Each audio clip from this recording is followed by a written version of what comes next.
This day in sports history. This episode is brought to you by the Sterling Soap Company. Christmas will be here before you know it, and you know what would make a great stocking stuffer for everybody in your family? Sterling Soap. From bar soap to shave soap, beard balm to lip balm, aftershaves and lotions, Sterling Soap has something for everyone on your list. Check out their seasonal soaps that will complement the scents of your home this holiday season. And they're more than just soap. They also have a full line of coffee straight from the Sterling Roastery. Find their full line of products at sterlingsoapcompany.com. It's November 28th. Happy Thanksgiving. It's a day made to spend time with family and loved ones, eat lots of great food, and of course, watch some football. So let's start with one of the most memorable Thanksgiving Day games that happened on this day in 1974. Roger Staubach was firmly entrenched as the starting quarterback of the Dallas Cowboys by this point. He was 5 years removed from his naval service and 5 years into his deployment with the Cowboys. Here on Thanksgiving, though, Dallas was struggling a little bit. In the third quarter, Washington was up 16-3, and then the Redskin defense got to Roger Dodger in the backfield and sacked him. In the days leading up to this game, Washington defensive tackle Duron Talbert predicted the Redskins would hit Staubach so often and so hard that he may not be able to get up from one of them. And it was pretty easy to figure out that after this particular sack, he had a concussion and he was done for the day. Enter untested rookie quarterback Clint Longley. Longley had been a prolific thrower at Abilene Christian. He led small colleges in passing his junior year there, but with Dallas, he had not seen the field. It was a tough spot for the kid to be in. Dallas's postseason hopes actually rested on a win in this one. The only thing his teammates really knew about the kid was that he was carefree, and he entered the huddle like it was just any old game in the backyard. Longley got off to a pretty good start when he found Billy Joe Dupree for a 35-yard touchdown passing catch. He then led a drive later in the quarter that resulted in a Walt Garrison touchdown run to put the Cowboys up by a point, 17-16. Washington recaptured the lead in the fourth quarter and held on to it into the final minute. With 28 seconds left and the Cowboys at midfield, they needed a big play and needed it in a hurry. The play that got called did not come from head coach Tom Landry, nor did it come from Longley. Instead, Drew Pearson called his own number. He'd noticed the defense that George Allen and the Washington Redskins were playing on him. He had a free release off the line, and he would wind up one-on-one with the safety, Kenny Stone. Pearson knew Stone was not going to be able to cover him, and he was right. The Redskins were in a bracket defense, and once he shook that first part of that bracket, he was paired up with Stone. Longley put the ball into the air, and to Pearson, it just seemed to hang in the sky, refusing to come down. But when it did, it landed softly in Pearson's hands, and he sprinted the remaining yards to the end zone. Ball game. Dallas 24, Washington 23. The Cowboys ultimately missed the playoffs, though, but Clint Longley had given the team a huge lift. NFL Films ranked the 1974 game as the best Thanksgiving game of all time. Now, here's the thing. This game apparently inflated Longley's ego to a size that even the state of Texas could not hold.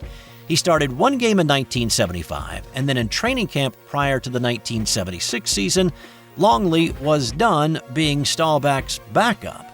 A sucker punch to Staubach's eye turned into a fight between the two, and at that point, the Cowboys decided to cut ties with Longley. They traded him to San Diego, where he only started one game there and threw 3 picks. He drifted around the Canadian Football League for a little bit, but never could quite catch the magic that he found on this day in 1974. On this day in 1996, it was an interesting matchup of future Hall of Fame running backs. Barry Sanders was having a great year, but his Detroit Lions were not. They were struggling under Wayne Fontes, and they'd won just one in their last 6 games prior to this one. Kansas City was having a pretty decent year. They were 8-4 coming in, and there were a lot of folks who thought the '96 Chiefs were destined for Super Bowl 31. And when you have one of the all-time greats like Marcus Allen, well, that makes things a little bit easier. Allen came into this one tied with Walter Payton on the all-time rushing touchdown list, and after Rich Gannon was called out at the 1-foot line in the first quarter, it set up Allen to hold the record all by himself. Here's Dick Enberg calling the action for NBC that day. Allen waits. Marcus has it. Marcus has his 111th touchdown in a great career. He passes Walter Payton. He says he'll hold on to it for a while because he knows Emmitt Smith is breathing right behind. You heard Enberg mention Emmitt Smith. Well, Smith entered the day with 105 rushing touchdowns. Now, of course, Dallas would play later in the day, and Emmitt would actually score 3 times against Washington to narrow the gap with Allen. Sanders was down the list a little bit, but he put the Lions up 21-14 in the third quarter. Sanders also got a chance to throw a pass in this one, but that got picked off in the end zone to snuff a Lions scoring opportunity. Detroit led 24-21 into the final minute of this one, but after a long clock-eating drive, Allen scored his second of the day and his 112th career rushing TD when he dove over the pile from a yard out. And the Chiefs got all the drumsticks with the 28-24 win. Allen played another year and added to his total. It took another 2 years for Emmitt to pass him. On this day in 1895, it was the first auto race in America. At this point in history, automobiles were an atrocity to society. There were few who had them, and those who did have them were not envied. They were reviled. States actually required 3 operators of any car, one to drive it, one to walk about 60 feet ahead of the vehicle to wave a red flag in the daytime or a red lantern at night, and then there was a third person needed to operate the vehicle whose role I could not find in any literature anywhere. But those were the rules of the day. Speed was usually restricted to about 2 miles an hour, but as has been the case since the invention of the wheel, humans want to race them. So this event was put on by the Chicago Times-Herald. Its publisher, H.H. Colesott, saw the future of these horseless carriages and advertised a Thanksgiving Day race to start in Chicago, drive up to Milwaukee, and then head on back. However, roads in those days were not exactly built for cars, and the roads north of Racine were in too rough a shape to actually handle cars, so the race was shortened to Evanston and back. It was a 54-mile round-trip race for a $5,000 purse. 80 people signed up initially, but after 6 inches of snow fell the day before and the temperature hovered around 30 degrees, only 6 cars were brave enough to show up at the start line. As with any auto race, there was attrition on this day, and only 2 cars made it to the finish line, with the winning car driven by Frank Duryea crossing the finish line in 7 hours, 53 minutes. That works out to an average speed of 7 miles an hour. Let's stay in Chicago for what happened on this day in 1929, when Ernie Nevers set an NFL record that's likely to never be topped. It was Nevers' Chicago Cardinals taking on their crosstown rival Bears. It was a bitterly cold day in Chicago, and the field was a frozen ice rink, not ideal for running backs trying to make cuts and get away from defensive backs. But it apparently did not have much of an effect on Nevers, who scored on runs of 20, 4, 6, and a pair of 1-yard plunges, and also a 10-yarder. He added 4 extra points, and that totals up to 40 points, which was all the points the Cardinals needed to beat the Bears 40-6. Nevers' 40 points is still the NFL record for points scored in a game by one person. His 6-touchdown day was a record all by itself until 1951, when Dub Jones equaled that. Gale Sayers had a 6-TD day in 1965, and then Alvin Kamara was the last to do it in 2020. If only those guys could kick an extra point, though.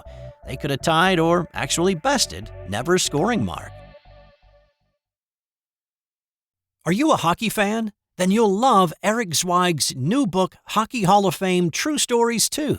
It's a treasure trove of untold tales, bizarre incidents, and captivating trivia that will leave even the most devoted puckhead astounded. The intense rivalries, epic showdowns, and historic clashes that shaped the NHL's early years, it's all in there. Zweig uncovers the true stories that helped shape the sport, ensuring that you will never look at hockey the same way again. Check out Hockey Hall of Fame True Stories 2 on Amazon or wherever fine books are sold. On this day in 1925, Montreal Canadiens goalie Georges Vezina collapsed during a game, and he never played another minute. This was opening night for the Canadiens, who played in the Stanley Cup Finals the season before, led by Vezina's league-leading 1.81 goals against average. When he arrived at training camp a few days before the start of the 1925 season, Vezina was not feeling well. He had lost 35 pounds in 6 weeks, and when he started in goal on the 28th, he had a fever of 102. He only made it through the first period. He didn't allow a goal in the first 20 minutes, but he was barely able to skate off the ice at the end of it. He was physically sick at intermission, but was determined to keep on playing. And just before the puck dropped in the second, Vezina collapsed in his goal. He was diagnosed a few days later with tuberculosis and given only a few months to live. He died in March at the age of 39. The Canadiens struggled to put the sickness and then the loss of their teammate behind them. They finished last in the league in the 25-26 season. Now, Vezina was one of the game's early stars and the most dominant goalie in the NHL at the time. He was one of the big reasons that the Canadiens made it to 5 Stanley Cups and won 2 of them. The NHL honored Vezina by naming the trophy given to the most valuable goaltender each year after him. It was first awarded in 1927 to the man who replaced Vezina in Montreal, George Hainsworth. And let's finish off today's episode with what happened on this day in 1981 when Paul Bear Bryant became the all-time winningest college football coach at the time. Hollywood scriptwriters could not have written a better scenario. This was the Iron Bowl rivalry against the Auburn Tigers. Most would have thought Bear would have already eclipsed Amos Alonso's Stag by this point, but the number 2 Crimson Tide stumbled early on to an unranked Georgia Tech team, and then a tie against Southern Miss in mid-October put the target on this game. Of course, just like any good Hollywood script, the home team had to fall behind, and this one followed along with that. Auburn led 17-14 to start the fourth quarter, but a 38-yard touchdown strike from Walter Lewis to Jesse Bendross gave Alabama the lead. And then when Lenny Patrick scored on a 15-yard run, it sealed the 28-17 win and gave Paul Bear Bryant his 315th career win. It had taken Stagg 57 years to compile his 314. Bryant did it in 37 years with stints at Maryland, Kentucky, Texas A&M before making his way to Tuscaloosa. And here's a Thanksgiving feast did you know? A postprandial somnolence is the technical name for getting sleepy after a big meal, or you can just call it a food coma. That's all I have for you today. Have a happy Thanksgiving, and I'll be back tomorrow. And I promise you it will be all brand new, not a leftover in sight.